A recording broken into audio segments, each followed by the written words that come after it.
Hello, Yakri here with another artifact video. So I haven't done this sort of video much before, or at all before, but I wanted to do an analysis video of this new gameplay footage we saw from IGN, which showcases, it says IGN on one side, but it's two Valve developers going 1v1, and you know, they both have a ton of experience with the game. They don't really make a lot of rookie mistakes. They do make mistakes, but they're a little bit more difficult to spot, a little more interesting. And, you know, there's no special rules. It's just a regular game of Artifact from start to finish, including the loading screen, which incidentally actually does matter a little bit. And I think it's pretty interesting to watch. This was really interesting for me to watch, and it was actually really interesting for me to go through and kind of break down for making this video. So I think it'll be an interesting thing to go over. Now, before we start, I want to define a couple of terms. I'm going to be referring to the lanes as top, middle, and bottom, which is, you know, the order you go through them in, right? First lane, second lane, third lane, basically, as top, middle, and bottom. And I'm going to refer to the actual actions between players as turns, and the playing each of the three boards and then going to the item shop as a round. And I think that's pretty much the official terminology. I mean, the lane terminology isn't the same, but anyway. So let's look at the hero lineup. So this actually matters, right? Jamui the Wise, Sorla Khan, and Necrophos. These are the starting heroes, right? So these guys are going to start on the board, and then Zeus and Crystal Maiden are going to come in later. Similarly, Lycan, Axe, and Pugna. I'm a little, feels a little weird, the Legion Commanders at the end, but maybe, I'm not sure if they chose these orders or if they're set in the starting decks. But we know that you can select which three heroes are going to be coming onto the board. So it's not totally random. Which lanes they end up in is random, but you choose who comes onto the board at the start, and then on the, I believe the second round, you get your fourth hero, and on the third round, you get your fifth hero, actually. So we get to see that in this video. I think it's kind of interesting, the choices that are made here. I think they mostly make sense, but I don't know. I think Legion Commander would be a good starting hero, probably, personally. Okay, so there's kind of a good start for Dire up here on the top, right? Because Sorla Khan could have been blocking Pugna, which would suck, since she'd die right off the bat, right? And Mercenary Exiles is a pretty strong starting card for a Radiant, because he, of course, can, you know, go through the first round. It doesn't look like he's going to get too much benefit from it here, but potentially you can start with it and go through the first round and get some gold and then pump it up. And since it's unblocked, possibly you could even make it through the second round and you could pump it up further, right? If you wanted to spend your gold on that. It's not necessarily great value, but it's one of those kind of cards that's pretty nice to drop out early, because if you do get a big gold lead and you don't have any great items to spend it on, you can just pump this card up and put a lot of damage into that tower, potentially, especially if you can get your opponent to spend their mana first, right? So not really a whole lot else is going to happen for the rest of this round. Let's just watch it play out. It's kind of standard stuff. It is, of course, quite possible for heroes to die in the first round if you just get unlucky, but that's kind of, you say unlucky, right? But it's a thing that's kind of supposed to happen. In fact, Dire was unusually fortunate to not have heroes die versus a deck like this, because that's kind of what red and green are supposed to do, especially red. Green is a little bit light on the attack, but red heroes have very high attack typically, and we probably could have seen even heftier attack lineup, right? And they're supposed to kind of sometimes just kill people in the first round. It's like a hazard of playing against red decks. Yeah.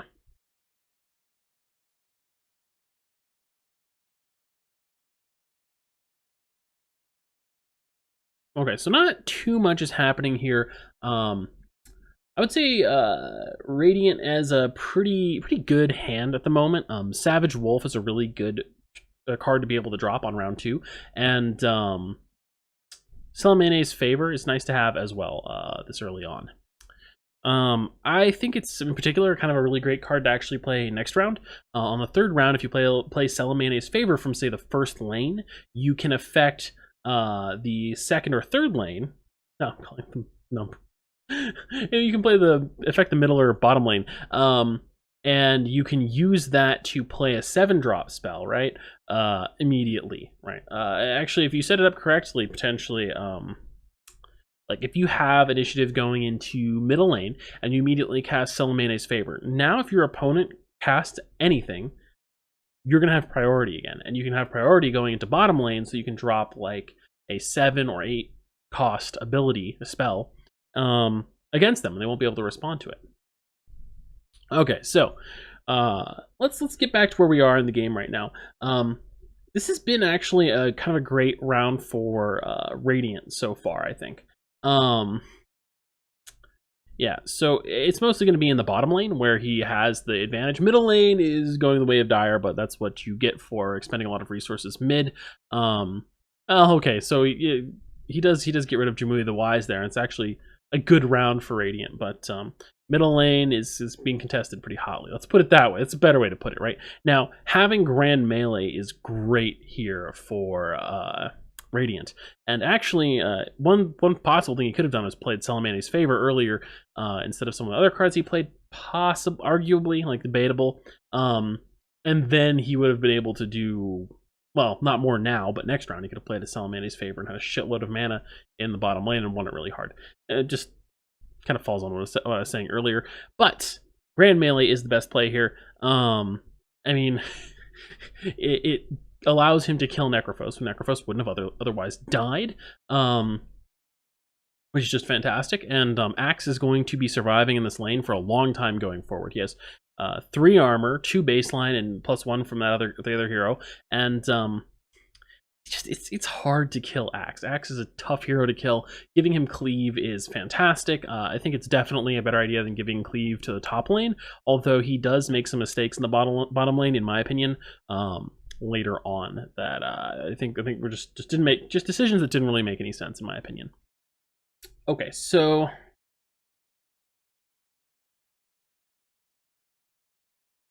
yeah, let's see where we're at. I think we're gonna see some interesting plays from Dire this round, if I recall correctly. So this is actually pretty great for Dire. This is the dream, right? Sorla Khan isn't considered a super good hero, I think, or at least that's what I was hearing, if I recall correctly, from the commentators at PAX. But right now, our Dire player is living the dream. 12 damage right into the tower from Sorla Khan. She's uncontested, and Radiant really should do something about this instead of just taking a ton of tower damage. And let's see, he doesn't have a green hero in top lane, so that's actually kind of a problem, right? But depending, it's not totally a big issue, right? If he wants to sacrifice top lane, this is fine. If he doesn't want to sacrifice top lane, he's in a bad position. This might be a good time to play a Grand Melee. Either top or middle, right? Top or middle could both benefit from a Grand Melee going forward if he's going to be keeping red heroes in them. And in particular, his red heroes that he has in both middle and top are fairly survivable. They're going to last there for a couple turns, probably. And at worst case scenario, playing Grand Melee is going to encourage Dire to expend resources getting rid of them. So what he does is he plays Selemane's Favor, which could be great, right? Because now he can drop Divine Purpose 2 rounds early and make Axe invulnerable. Or he could even make the green hero invulnerable. I forget his name, but that might be a better choice just because Axe is so durable, and giving that armor to Axe, giving that armor to minions is going to put pressure on this lane going forward. It's going to be very difficult to beat, just to kill any of those heroes. Now he puts it on the middle lane. I think this is a huge mistake, honestly. I think it's a major contributing factor to the game going forwards in terms of it's penalizing Radiant. He puts a second Grand Melee here. Doesn't really need it, honestly. It's just overkill. Let's see, wait, did I miss it a second? I'm pretty sure that it doesn't help him right there, right? So he was already dealing enough damage, right? And so before Grand Melee, he's already dealing enough damage. There's no reason to do that. Okay, let's catch back up to where we're at. So it's total waste of a card. He should have played it one of his previous lanes or saved it for later. I think actually you can play improvements to any lane. So you could have actually played the Grand Melee from that lane to another lane. But I would have done, if you're going to do something in that lane, do Divine Purpose right then, probably on the green hero. You're going to win that lane if you play Divine Purpose right there. The disadvantage is that you can't redeploy him, of course, but it does win you a lane. You probably can't redeploy Axe either without a TP scroll. but it wins you a lane, and possibly you could. Oh, I paused the video by accident. You could use the TP scroll later on. Okay, so get to see Heartstopper or let's see. Yeah, I didn't really bring up the conflagration play in middle, but it actually ends up giving a lot of value over time. And it was a pretty good play when he dropped it that particular turn. I'm not sure what else to say about that. It's a good card. It gives pressure over time. A lot of the improvements seem to be really valuable. I don't think they've showcased any like obviously bad improvements in these decks, right? That we've seen played at PAX and right here. So, yeah. Okay, so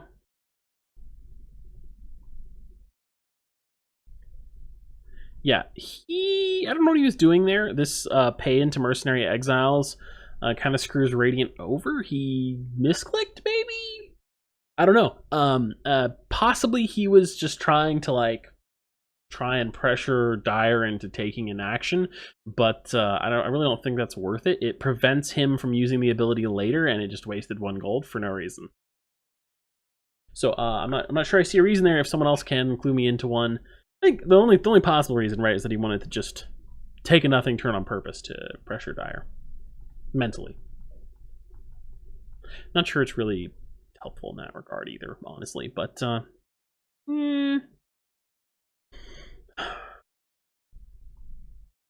this is kind of neat, right?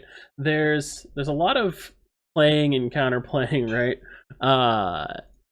So he uses Healing Salve to counter the, what was it? Is it the Keenfolk Musket or something else? He uses Healing Salve to counter grazing shot, right? And then we get Strafing Run, and then we get Keenfolk Musket, and then we get Book of the Dead. Boom. Counter, counter, counter, counter, counter. This is actually really, really pretty great. And then, oh, I forget, is there another answer from Dire, or does he actually lose Sorlikon from that? I think he loses Sorlikon from that. Yeah. And so that was actually really kind of a good set of decisions from Radiant. Maybe a little obvious, but nothing wrong with that. So, like, this whole round of things that's happening here where Radiant kills Sorlikon, Radiant gets these units in this lane, it's kind of been a great setup from him that's been coming for the last, from like a turn or two previous, right? He kind of weakens the units in the top lane and in the middle lane, and now he's got like this kind of dominating board presence. He does this little swap here with Rebel Decoy, so now Rebel Decoy isn't even going to die. Crystal Maiden dies. Not my favorite move, but it's pretty decent. And then down here we've got all this cleave coming in. Actually, the cleave isn't really going to matter that much. But yeah, he gets a lot of gold. That's what I was trying to say. He gets a lot of gold, right? And he set up this play for a good time, for a good bit, and gets what? How many heroes are we down now? There's Sorlikon and Crystal Maiden are down for the count, right? So we got a couple heroes from, or what is it? Yeah, a couple heroes from Dire that are down for the moment, and we also had Zeus eat it earlier. So Radiant's pretty happy with that course of events. The only thing here is, hold on, let me pause this for a second here. Or even let's walk it back here. So this is super stupid. Actually, I just got done praising him. He set up a pretty good like series of deaths that happen kind of at the same time. He gets a good bit of gold. It's very nice to have that at the end of this round, right? And there's a few things he can do with it. He can buy items. He can boost the mercenaries if you hadn't misclicked on them. But here's the mistake. So he's invested pretty heavily into this lane. He's winning this lane pretty hard. If he doesn't do anything, next time around, Axe is going to kill Necrophos with that cleave damage. And okay, so there's just two things you can do here. One is you could protect the green hero. Okay, you could save it. All right, decent choice. Or you could have done it earlier, which would have been smarter, and not put the extra cleave here. And probably would be a better scenario overall. Yeah, I don't know how I feel about this. I think it's a mistake to put Divine Purpose on Axe just because it doesn't help Axe a whole lot, right? Axe has 2 baseline armor. With the green hero around, he has 3 armor, and I think divine purposing the green hero would have had more impact on the lane. And he could have done it earlier as well to do something else that turn. I don't know. Throw some more units in the lane, potentially. And putting it on Axe just doesn't do enough, right? I'd much rather see it on Legion Commander or Pugna, basically. If we're gonna put it on someone, Legion Commander, Pugna, maybe the green hero earlier to make sure you win bottom lane. You know, top lane's kind of a close race right now. Bottom lane, yeah, we're not quite done with this yet. So yeah, I don't know. I don't like the whole series setup. Like a set of plays he makes in bottom lane, I think are pretty bad.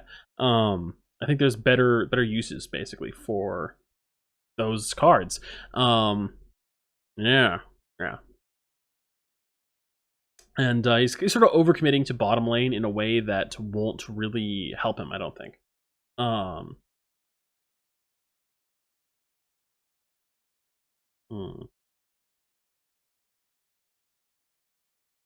Also not sure I would put another ward in some place. Like, let's see. Well, he does have 2 heroes redeploying, so I guess it encourages him to not redeploy them into that lane. That's fair. Okay, so this is actually like a pretty great play from Dire.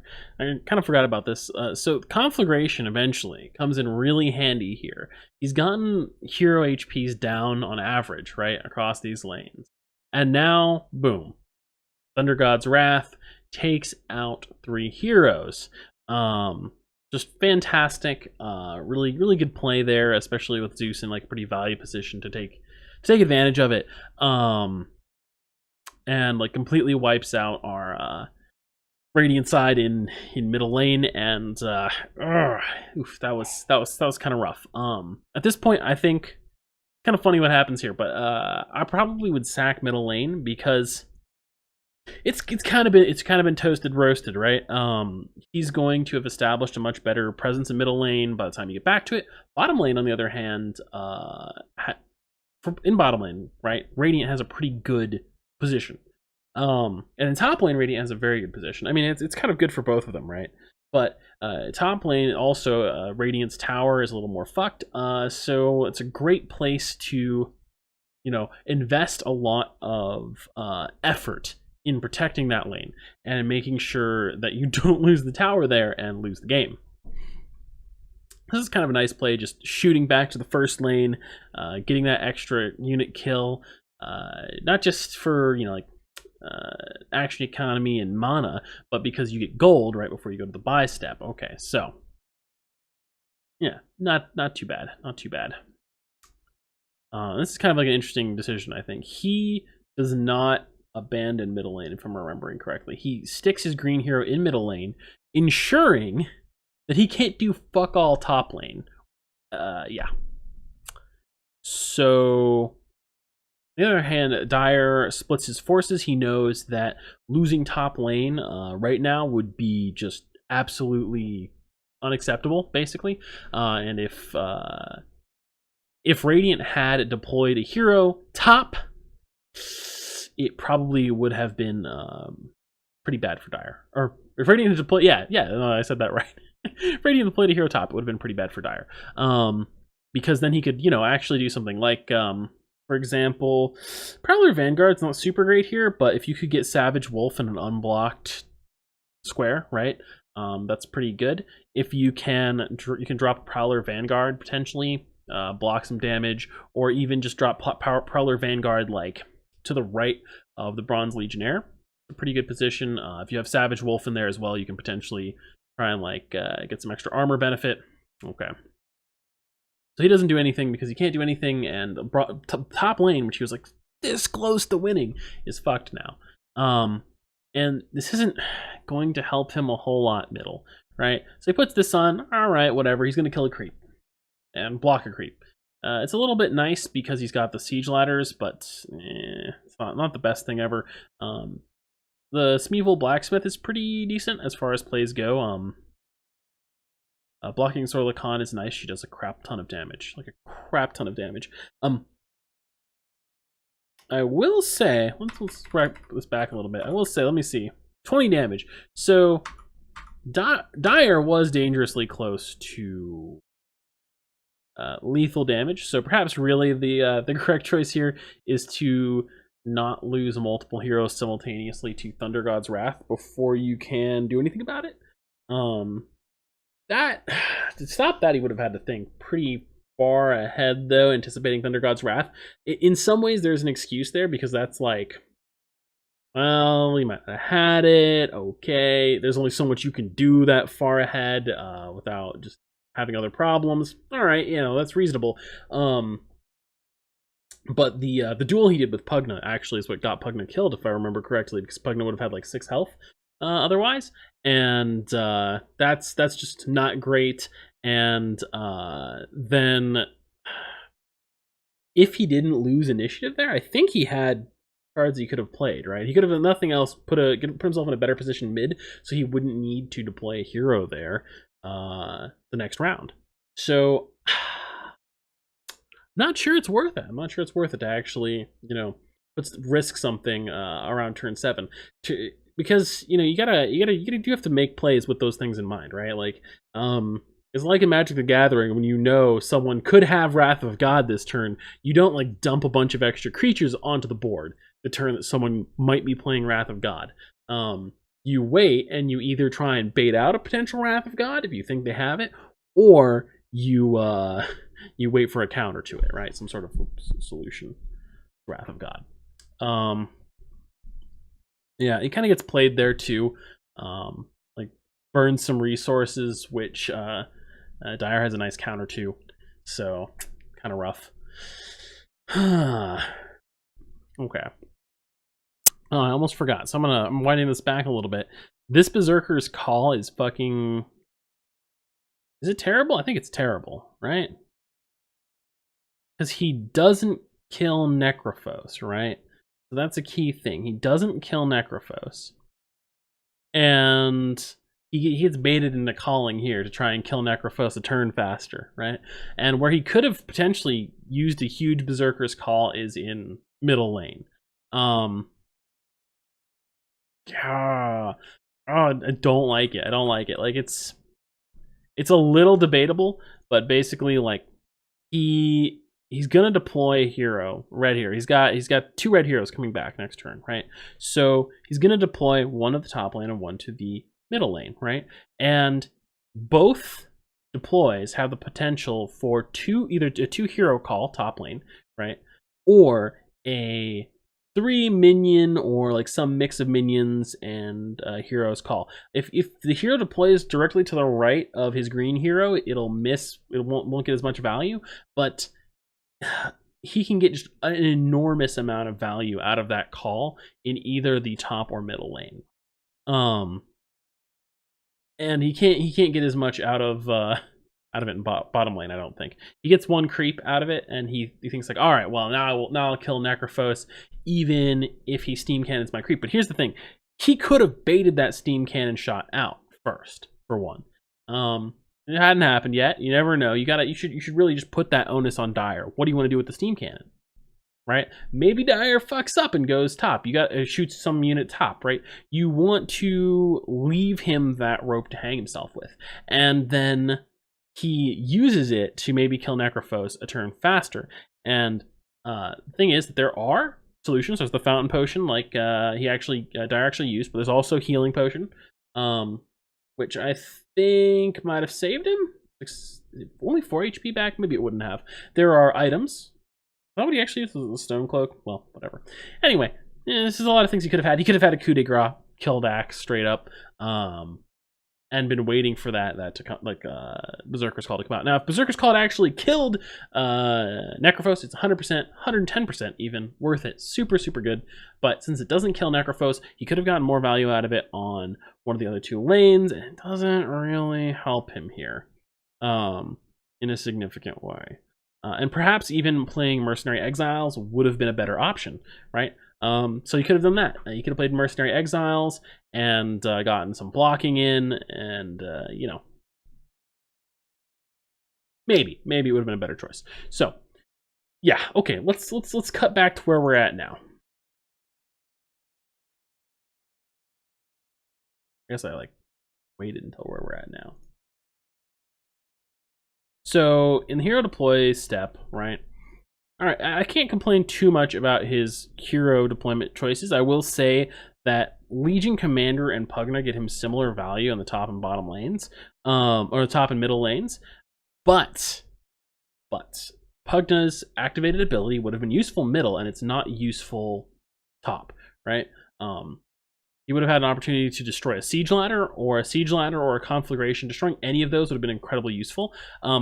If he was confident he could live, I would also have done something like, maybe there's not a good reason to be confident you could live here, right? Maybe you can't block enough damage, but actually, there's a reasonable argument that you could make that Savage Wolf and Prowler Vanguard dropping middle would be sufficient, right? And what you would just do is you would send Pugna and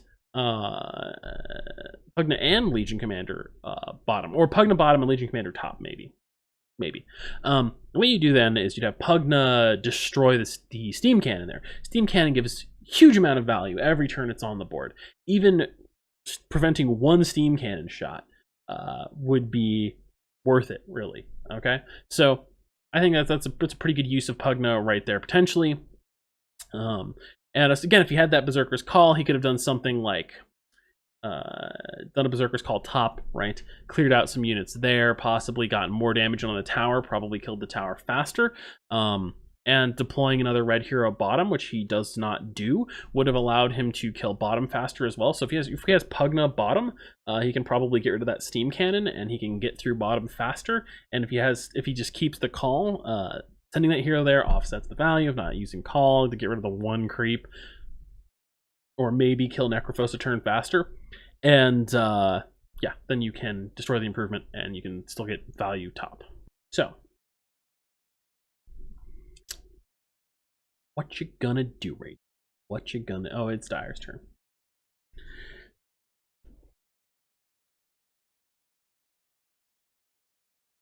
So yeah, he makes weird decisions here.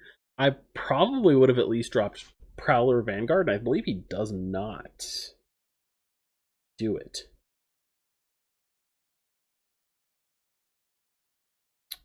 Let's see. Yeah, no Prowler Vanguard. Weird. Fucking weird to me. He could have gotten a lot of value out of it right there. I don't think it helps him out later. And middle lane is where Dire is trying to win here. So, and look at that. He's getting value on that cannon right there. It could be dead after this and not get any more shots in. Don't like it. And again, having the that extra cleave there, well, I think it's actually helping him out, finally. Yeah. Actually provides value. It just hasn't helped him very much because he put it there, Dire didn't really commit to that lane. So I guess that's somewhat of an argument for having it there, but at the same time, he could have gotten quite a bit of value out of it on other lanes, I think more than he has in bottom lane. Just because it doesn't give Dire an easy choice, right? If you put all this investment in bottom lane, it's like, all right, that's fucked. Let's just delay him a little bit with high HP units. And if you actually, so all right, this is some big stuff coming up here, but I want to finish this thought. So if you spread out, you don't always want to spread it out, right? Because if you spread out that cleave, it makes Dire's choices harder because like if you put that in a middle lane and then all these times he's had red heroes in middle lane, he'd once in a while get like a couple extra creeps and he's probably reduced like 10 or 20 damage on the tower by this point, and it could have made a big difference eventually, right? But here's the thing. If this wouldn't be true if Cleave benefited him against the tower, actually, instead of just letting him kill units. If Cleave worked a little bit differently, it would be better to just go all in on one lane. But because of how it works, it's not the best to go all in with. Some things, like maybe siege damage. Going all in on one lane is pretty decent. Doing the siege ladders like Dire has done all in on middle lane is actually a great decision, I would say, especially combined with the conflagration. And doing something like conflagration plus giving it someone cleave is a pretty decent combo, right? Because they work differently, and conflagration, dealing this 2 damage across to all the heroes, is going to hit heroes that cleave won't. However, you're also going to be putting 2 HP heroes in front of the cleave dude's face. And sometimes the cleave guy will be facing full HP, 4 HP heroes, take them down to 2 HP, and then they'll get conflagration before they get a chance to do anything again. I think it just has a little bit better synergy, and it's not fully dependent on having red heroes. In some ways, conflagration is just a little bit more powerful, but you can't cast it as early, so okay. So I just want to talk about, oh crap, I just want to talk about this right here, right? Because this is the last chance, and there it goes, that Radiant has to win the game. It's only a chance, right? Because it requires Dire to make at least one mistake with 2 different things that he has, right? So here's what the deal is. Here's what the dealio is. He casts Nether Ward, which is just middle, which is just like terrible choice. I think that removes all the mana he would have needed for this. Or I guess actually Nether Ward doesn't lose him the game yet, right? But he doesn't do any of the things that would win him the game, maybe. So he has made two ways he can get lethal right now, and he doesn't use either one of them. And the thing is that because he doesn't use either one of them, he makes the game drag on too long, and the pressure that Dire has in middle is just not overcomeable. He can't overcome it, and his top and bottom towers aren't in great shape either, so if Dire were to slip some damage in somehow, there, he'd be screwed. So he really needs to do something top and bottom to win the game. Especially bottom. Bottom, there's like 27 HP left on the tower. So what he can do here is that he can get rid of, he can do 2 things. He can just bail on this lane. Don't use any abilities here at all, except to blink Pugna out of the lane. And you would blink Pugna bottom. And then what you would do is in middle, you only need to do one thing and you can probably survive. And you drop, actually have room for two things, actually, middle. You can drop Duel and Prowler Vanguard. You can also duel here, but it's a different thing. So you drop Duel and or Prowler Vanguard. And what you want to do is you want to try and set up, if you block, I think, like, let's see, if we go here to when he places Nether Ward. So let's look here. If you block Sorla Khan with Prowler Vanguard, then Legion Commander has 3 armor and will narrowly survive being dueled, right? So, or dueling Sorla Khan. So what you do is you save both, and you play Prowler Vanguard, and then you see what he does. Maybe he steam cannons Prowler Vanguard, or waste some other resources on killing Prowler Vanguard, which that's great. But what you really want to do, sort of, is you want to duel Sorla Khan, right? So you kill Sorla Khan, that's enough damage off the board that you will just survive. I think. Yeah, 54 minus, it's just like 14, right? It actually doesn't sound that great. 54 minus 14 should be 42 exactly by... Oh, because of the siege towers, right? So she doesn't get the bonus siege. She has the bonus siege tower damage as well. So it's more than 14 damage that she's dealing. Or siege ladders. More than 14 damage she's dealing to the tower. So you kill Sorla Khan, and you, by putting down the Prowler Vanguard and then dueling, and then hopefully Dire shoots your Legion Commander with the steam cannon, okay? Oh, I was saying duel, but he doesn't have duel yet because he didn't use Potion of Knowledge, which should be his first play. Unless he thinks he's going to get killed, which he probably shouldn't think that, and he doesn't. But anyway, so that you have more options available to you, right? You could even...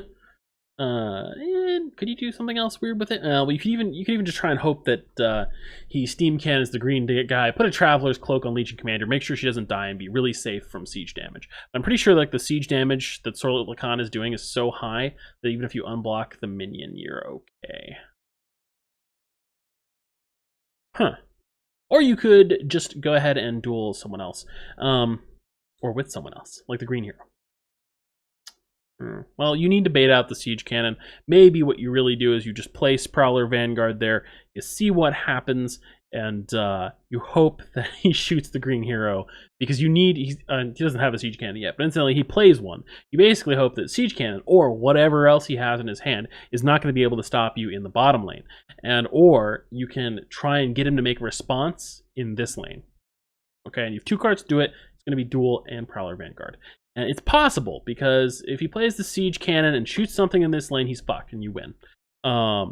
And there is a target here right now. There is the your green fucker that I don't remember the name of.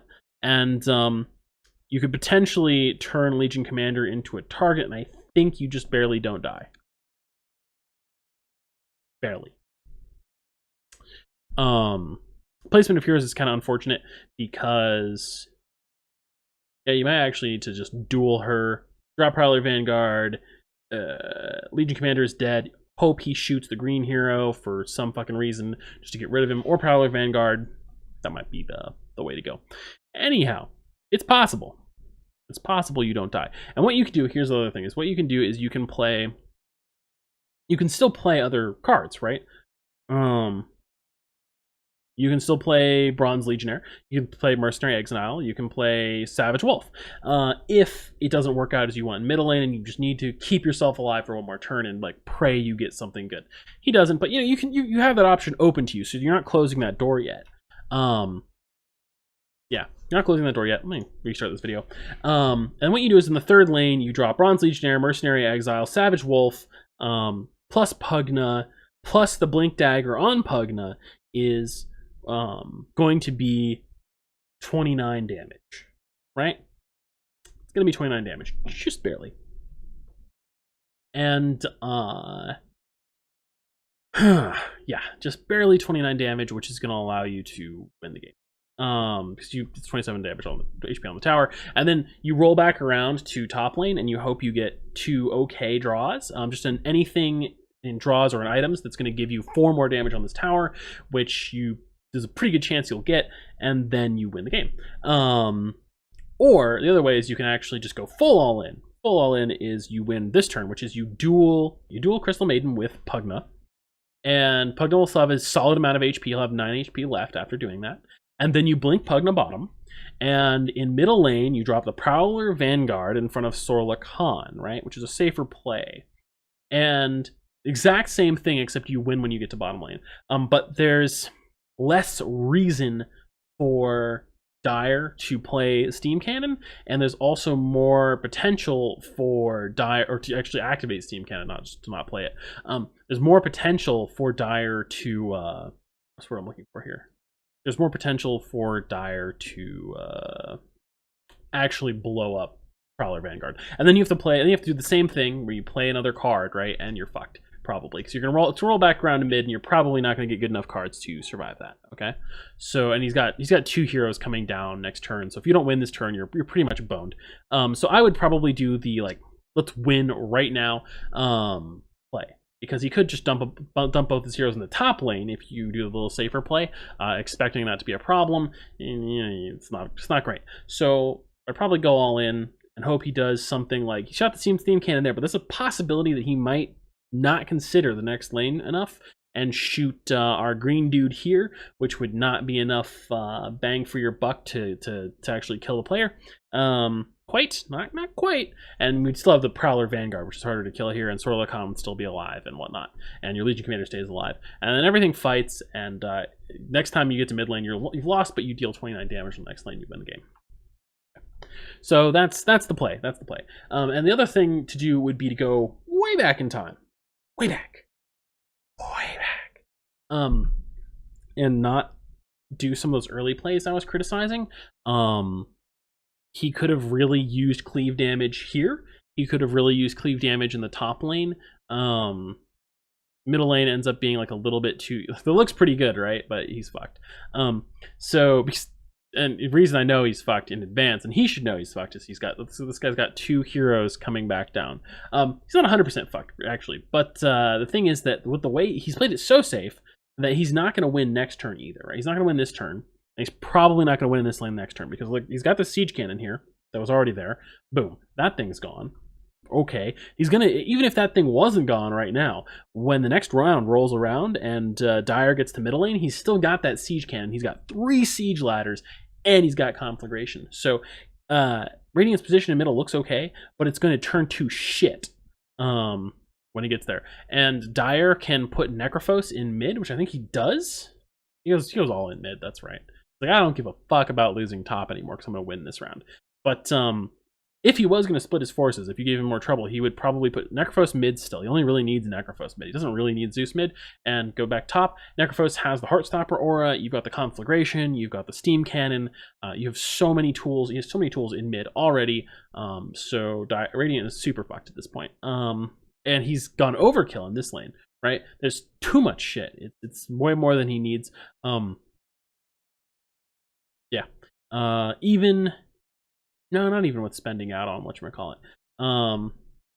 He would be able to win, right? Otherwise, probably would win. If Zeus goes up here, actually it's a little bit RNG, right? Because when you deploy, I believe you don't get to choose where you block. And if he blocks the... No, he's safe. He's good. I mean, Radiant is good. Radiant is good. If he does the all-in play, then in this lane... the tower goes down. Almost certainly.